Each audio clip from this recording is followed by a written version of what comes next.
was at the old seminary in New Berlin that Douglas Claywater met Eddie Lucas.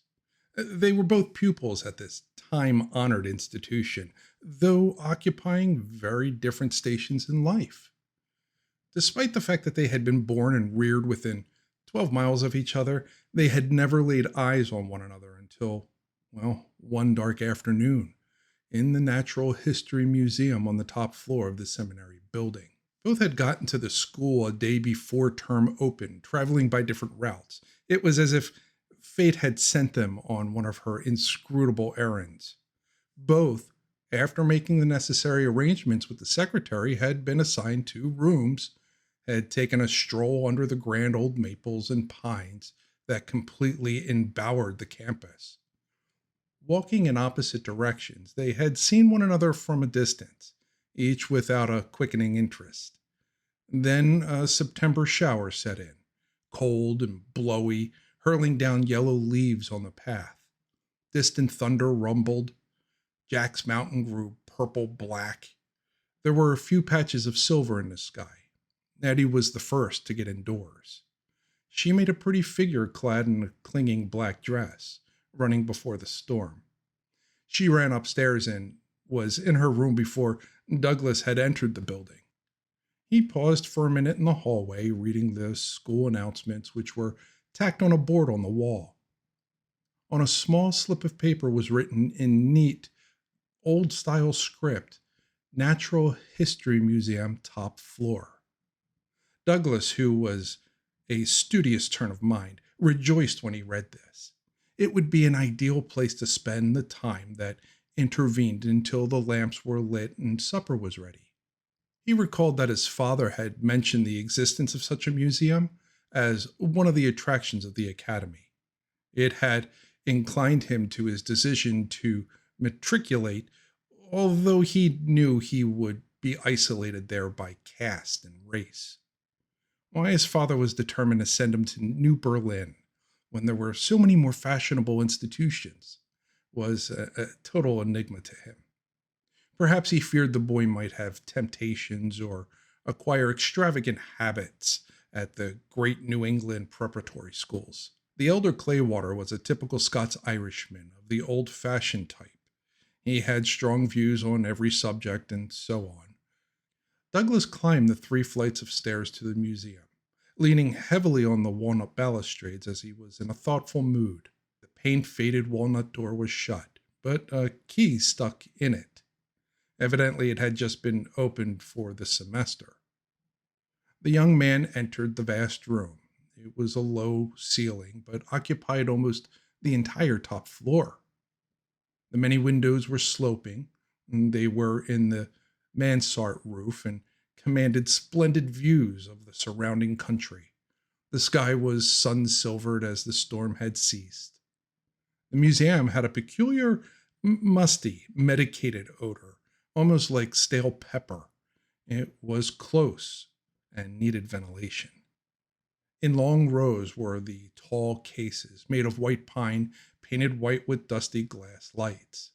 In them were collections of the birds, animals, insects, geology, and fossils, as well as many Indian relics of central Pennsylvania, brought together with great care by Professor A.E. Gobble and other scientists. They were worthy of metropolitan surroundings.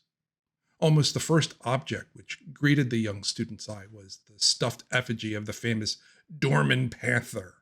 This animal, one of the largest of its kind ever killed in the 7 Mountains, and a splendid male, was mounted with mouth wide open, showing the dental development. Set up according to the custom of the time, it was stuffed with the bullet holes in full view. 2 gaping hollows, one in the jowl below the eye, the other near the heart, showing where the great Nimrod had ended the monster's life on that memorable Christmas Eve in 1868 on Shriner Knob. Douglas's heart stood still as he gazed at the mannequin. It was so typical of all that was noble and best in the wild mountain life of this region, so fast passing away. So rapt was his attention that he was unaware of another's presence, until a loose board in the bare floor creaked audibly. He turned around and beheld a wonderfully fair vision of young womanhood. She was of the blonde or ash brown coloring, above the medium height, slim and of gracious outlines. She was dressed in black. She was the girl who had hurried in before the storm half an hour earlier. Her face was most unusual, having a cast of features seldom seen in these times. The distance from her eyes to the upper lip was remarkably long. She recalled the familiar picture of Lady Janet Trail. The lips were red and full and inclined to pout. The eyelids drooped, partly covering gray blue eyes. Her color was rosy, the complexion of a healthy girl of 17. Her fingers were very long and very white. Douglas hesitated a moment before speaking. His nature was shy. Then he made hold to ask her if she was to be a pupil at the school. When she replied in the affirmative, she spoke in a decided Pennsylvania German intonation. It is delicious to those who are used to it, almost barbaric to strangers from the East. The young man knew this accent very well, though it was used by a class of people with whom his family and self rarely maintained social intercourse. The old Scotch-Irish families with their manor houses of herringbone stone, with the family arms cut on slabs of granite inserted beneath the gables, their vast estates, political and social eminence, their ancestry running in unbroken lines far into the distant past in the old country, could feel little affinity for the German element, springing, it was maintained, mostly from a peasant race. They were different in caste, in religion, in tastes, marriages, or even friendship seldom occurred between them in the Seven Mountains country, but here was a girl, Pennsylvania German she might be, who was every inch a queen. "My name is Douglas Claywater," said the young man to cement the introduction. "I live in Rossmere." Rossmere was the name of the manor house where Claywaters had resided for 4 generations. The girl looked at him in surprise. "I am Eddie Lucas," she said simply. "My father is Simon Lucas, the lumber dealer at Abundance in Gregg Township." Douglas knew Simon Lucas by reputation. He was a worthy man, but had risen from a plane pilot of a grain ark on Penn's Creek. He was a man of no social pretensions. There was no use in pondering over the intricacies of caste on such an occasion. This girl was truly lovely. That was all there was to it. The young couple seemed to get along admirably. Strangely enough, Eddie knew considerable about the fauna of the Seven Mountains, and they passed 2 hours blissfully in the dingy museum. It was dark, and the supper bell had rung when they descended. Besides 3 professors and the wife of the principal, they were the only persons at the supper table. The bare, high-ceiling room, meagerly lit by the single lamp which rested on the red tablecloth, seemed very cold. The supper of ham and eggs, apple butter, homemade bread, coffee, and cake, very good. The room was innocent of pictures. Over one of the doors was a much discolored bust of Simon Snyder, a resident of the nearby town of Selinsgrove, who was a great patron of education during his 3 terms as governor of Pennsylvania. Over the other door was a stuffed flying squirrel. The professors and the principal's wife were very gracious. They talked glowingly of the prospects of the coming school year. It was to be the golden age of the old academy. They all seemed pleased that the 2 pupils acted so congenially together. It argued good fellowship. With school spirit, the institution would have a new lease on life. The young couple were together all evening in the sitting room, laughing and chatting. Douglas was very entertaining. Shyness and pride were nowhere. He became an immediate favorite. The next morning, the body of pupils arrived. There were between 60 and 70, mostly boys, and a sturdy, healthy-looking lot they were. Most were of the mountaineer type, black-haired and black-eyed, with high color and happy smiles.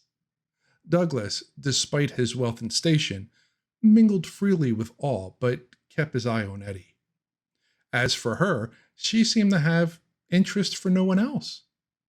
In so many country schools, boys and girls pair off in this way.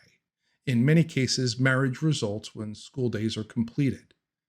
The other lads, impressed as they were by Eddie's grace and beauty, observed Douglas's concern in her and they kept aloof. The story was circulated that they had been friends for years, that they were engaged already. This gained credence from the fact that their homes were comparatively near together. In their simple hearts, they were not aware that class is a wider barrier than miles. There was considerable snow in New Berlin that year, fully a month before Christmas holidays, and several sleighing parties were organized by the academy students. Douglas always sat close to Eddie. On the way back, they invariably held hands and sometimes slyly kissed. Douglas wrote home enthusiastic accounts of the school, of his scholastic prospects. His parents were pleased, for they feared the place might be too quiet for him, and the social status of his fellow pupils uncongenial. Eddie likewise wrote home how happy she was, but as her parents looked upon the academy as one of the greatest situations of learning on earth, this was to be expected. The sleighing parties paved the way for Douglas to invite Eddie to ride with him in a cutter which he procured from a local livery stable, while the rest of the young people rode in the big bobs. In some cases, this might have been frowned on by the faculty, but as the scholastic standing and general deportment of the young people was so excellent, they made every allowance for them. During the holidays, the young man drove across the ridge to Abundance and took supper with his sweetheart at her home. He met her parents, who were assiduous in their attentions to him. He could easily see that they looked upon him as a most desirable suitor. He never mentioned her name at his home. Often he asked himself if this was right, since in the depth of his heart he vowed he would make her his wife. He knew his family's proud spirit, how they would rebel at any idea of his even being attentive to a person who was not bred as he was, who did not belong to the same church. Undoubtedly, the fair Eddie loved the young man to a certain extent. She would have been head over heels in love with him had she been older and able to appreciate his noble qualities. As it was, she thought more of his position than his personality. But here, let it be said that she would not marry any man for money. She was not at all grasping. Besides, her father was in a very comfortable circumstance. Unknown to her aristocratic lover, she was carrying on a correspondence with a young fellow of her own class who had formerly been a telegraph operator at Abundance, but now worked somewhere on the Pittsburgh division. Maybe she secretly mistrusted her ability to live happily with a scion of the old stock. The operator she could have any time. He might come in handy to soothe her in case she broke with Douglas. After the holidays, the young aristocrat and his sweetheart were as often together as previously. They were leaders of school life. They seemed of one mind and heart. No one suspected that the boy was hiding the affair from his family, that the girl was carrying on a secret intrigue with another lad. As good weather ensued, Douglas obtained permission to take Eddie for an occasional buggy ride on Saturday afternoons. They always returned before dark. They never visited any but the most frequented highways. Everything seemed running along happily until one day the young man received a message saying that his mother was seriously ill, that he had better come home. He was shocked by such a bombshell in the midst of his happiness, but kept a stiff upper lip, as they say in the mountains. He read the timetables carefully, which revealed to him that he had already missed the last train from Durstown that would get him home that night. The next day was Sunday, with no trains running. He might drive the 38 miles, but conscience told him that he must see his sweetheart first. He first went to the principal, informing him of the sad news that he had missed the last train, but was going to hire a team and drive there that night. And then he asked permission to take Ms. Lucas, as he called her, for a little drive around the square before departing. Asked when he would be back to school, he said that it depended entirely on his mother's condition. But the strange intuitive voice within told him that he would never return. When he gave the telegram to Eddie, she did not seem as moved as he had hoped she would be. She showed more interest when he asked her to go for the carriage drive. She said she would be ready in 15 minutes, which would give him time to go to the livery barn back of the Golden Swan and have a team harnessed. Within half an hour, he was driving up the cinder road to the front door of the academy beneath the still leafless trees. The sound of the wheels drew most of the scholars to the windows, and they pressed against the panes as they watched Eddie getting into the buggy. She looked so very beautiful that afternoon that he forgot his anxiety and took her for a longer drive than intended. It was almost dark when, at the old fort at Kramer, he turned the horses' heads toward New Berlin. The animals were walking through the muddy road, switching their tails, which had been tied short to keep them dry. Eddie was talking lightly about school matters. She would not become serious. He handed her the reins, leaned back in the seat, and began weeping. "Oh, how can you take my going away so coolly?" he demanded. When he regained his composure, Eddie did not answer for a minute. Apparently, she was planning a good answer. "Because," she faltered, "I never take things that way. I feel you're going deeply, but I realize you will soon be back. There's no use grieving." "You believe, then, in the certainty of human wishes?" sobbed the heartsick youth. "Wait a while. You will see we have no power to make our own destiny. We are like the seeds of wild cotton." "Nonsense," replied the girl. "You are coming back in a few days. If we are meant for each other, as you keep telling me, nothing can separate us permanently." Then she began talking about her plans for vacation, of some visits she wanted to make. She had failed her lover when he needed her most, but loving her to distraction, he was blind to her cruelty. She left him at the gate to the seminary grounds. Her last words, a promise to write him every day he was gone. He picked up the driver at the barn and commenced the lonely journey, which was mostly through pine forests. It was nearly daylight when he drove into the park at Rossmere with its swift running brook. Lights gleamed from behind the shades of the high window of the manse, showing that the household was wide awake. His father, raw-boned, bearded, with green eyes, met him at the door, giving him the details of his mother's condition. She might die any minute, or linger for weeks. For several days, letters came from Eddie. They consoled him, though they were really stiff and formal. He tried to answer them, but as they were lifeless, he could put no life into his replies. He had reached home on the morning of May 4th. Only a month and a half remained of the term, so he informed his father he would not go back. The old gentleman seemed pleased, especially as he agreed to renew his studies in the autumn. At the end of 2 weeks, Eddie's letters ceased, though in epistles which came from some of his boyfriends at the school, she was evidently still there and in good health.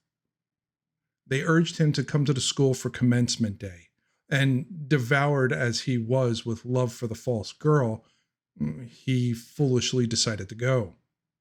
His visit was a surprise to her, as she was entertaining the young telegrapher as her commencement guest. His blood boiled within him when he discovered this. It was the story of water seeking its level. She had felt uncomfortable with her high-born admirer. She secretly longed for the freedom she could experience with one of her own class. He left abruptly a few hours after he had arrived. His fellow pupils thought it was because he was jealous. They were not penetrating enough to see that his pride as a gentleman was wounded. Douglas was very unhappy all summer. He was deeply hurt, but could not evict Eddie from his heart.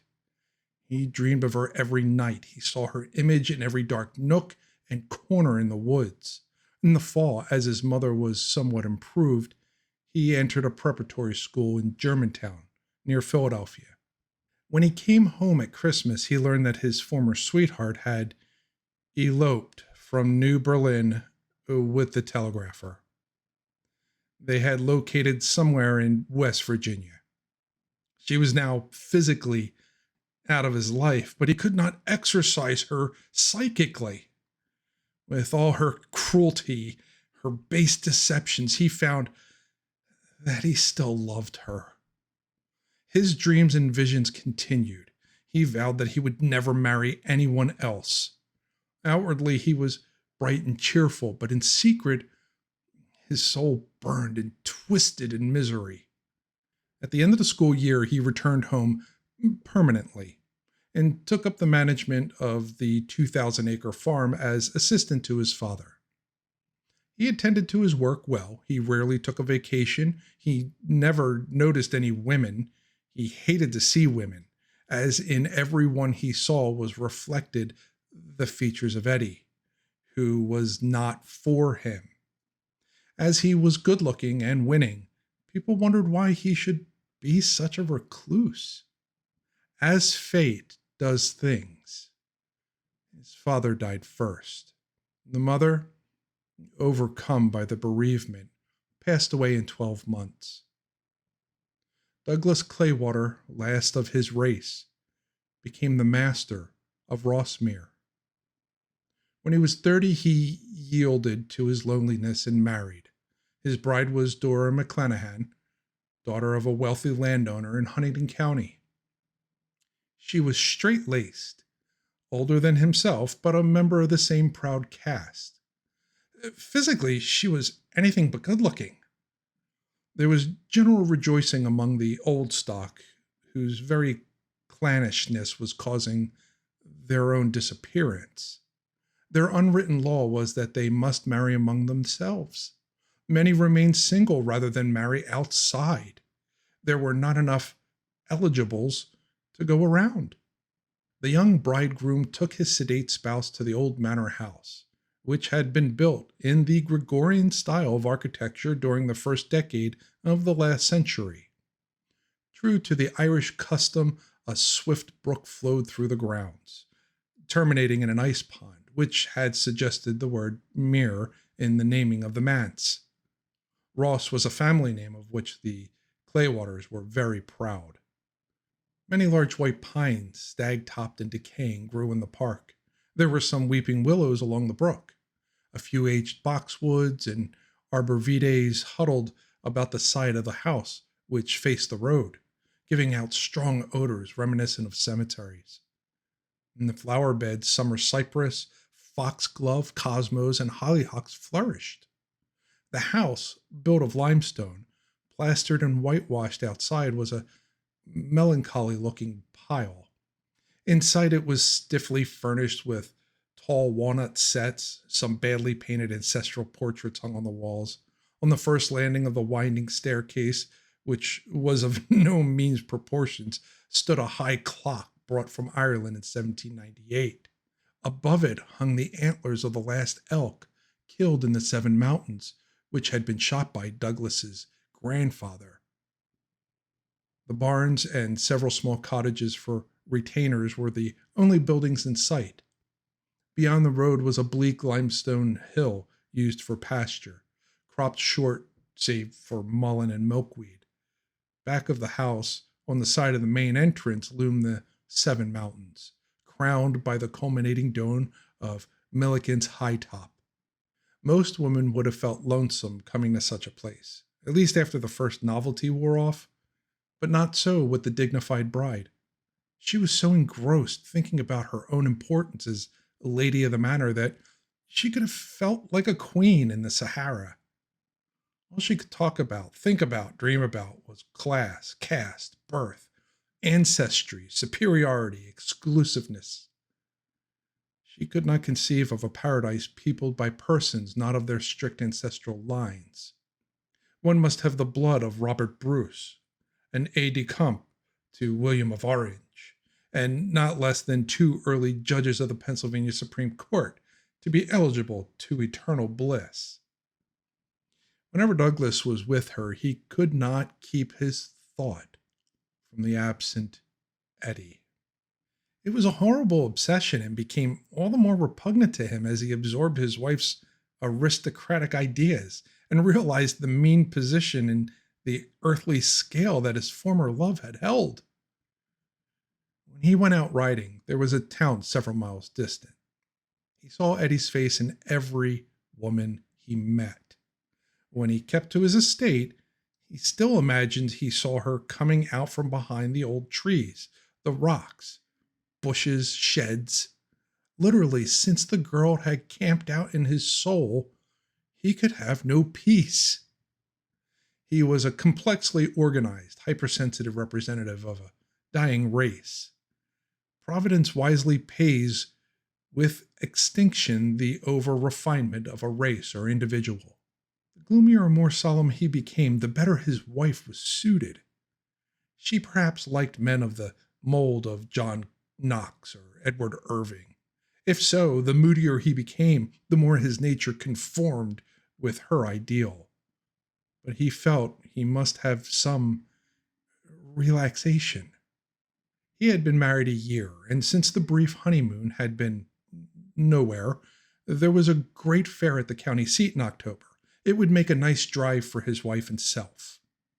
One of his friends, Finley Chambers, had his horse, Harold the Dauntless, a son of the great Rayon d'Or, entered in one of the running races. Douglas's wife was not particularly interested in horses, but her clannish spirit was aroused at the thought of a racer belonging to one of her husband's friends competing, so she consented to go. Douglas was fond of horses, and all the way was in very high spirits. The crisp October air made the naturally lethargic team travel briskly. Their dull coats actually glistened in the clear autumnal sunlight. The magnificent weather had brought an immense crowd to the fair. Douglas and his wife, arriving somewhat late, were compelled to tie their team nearly a mile from the gate. Every livery stable and hitching post in town was doing full duty. The exhibition of cattle, fruits, vegetables, and farming machinery was of a high order, and the sideshows exciting as well as splendidly patronized. The harness and running races drew out big fields of fair-class horses. There were 8 entries in the running race at half a mile and repeat.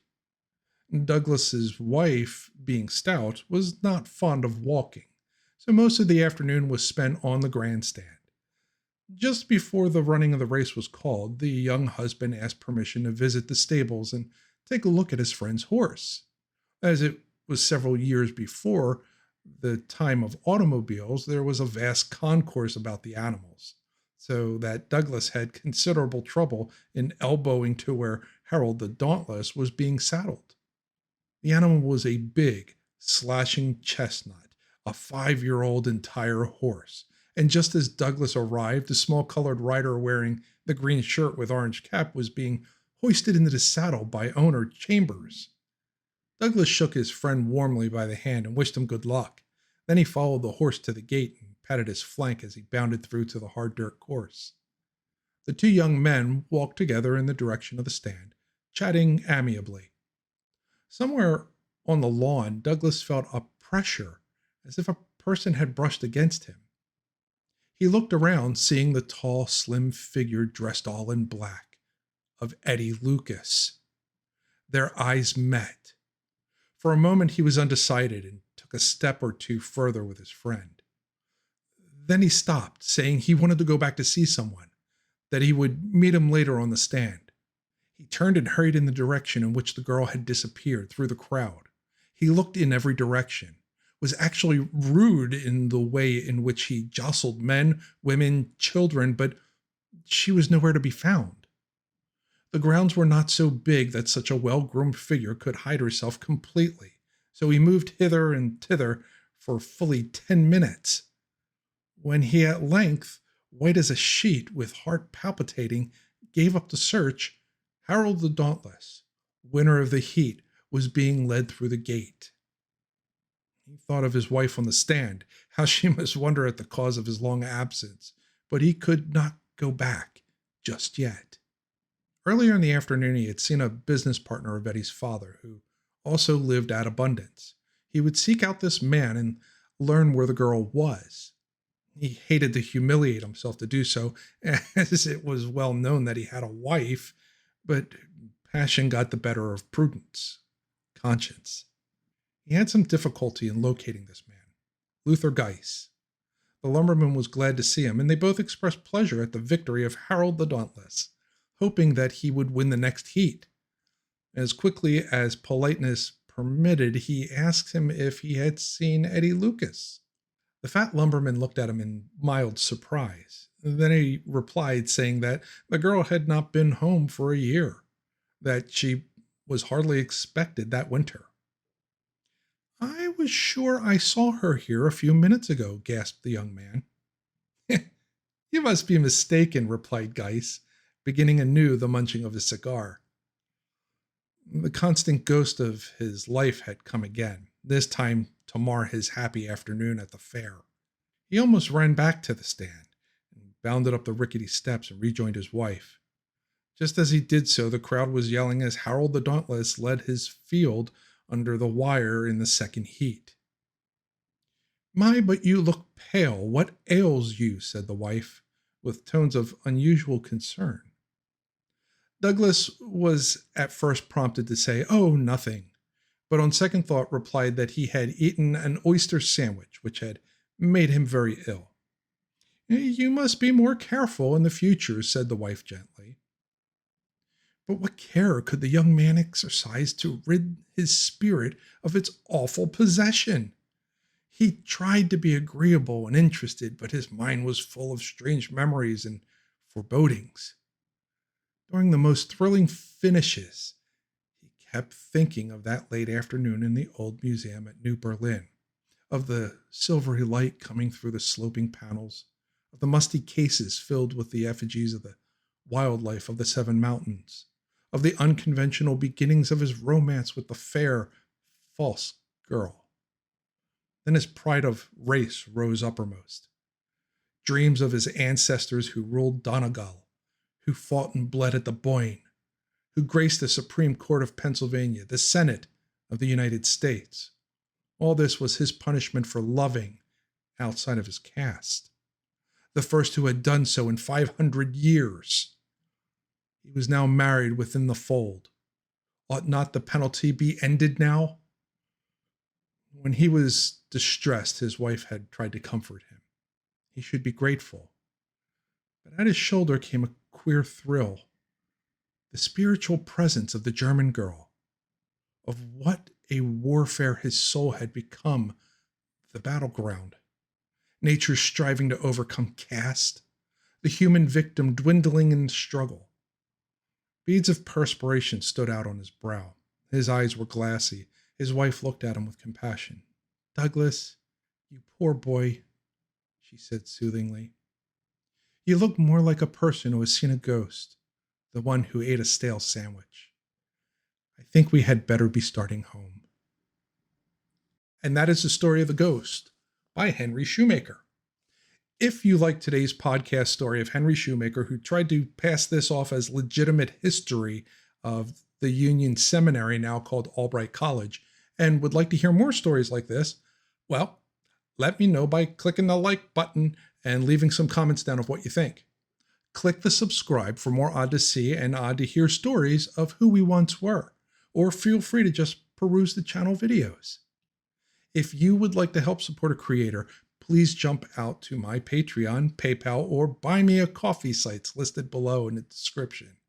Also, if you haven't yet, go check out Odyssey Liminal Space in order to see behind the Odyssey video clips that tend to get cut to the floor from the normal videos. As always, I thank you for watching, and I'll see you in the next video.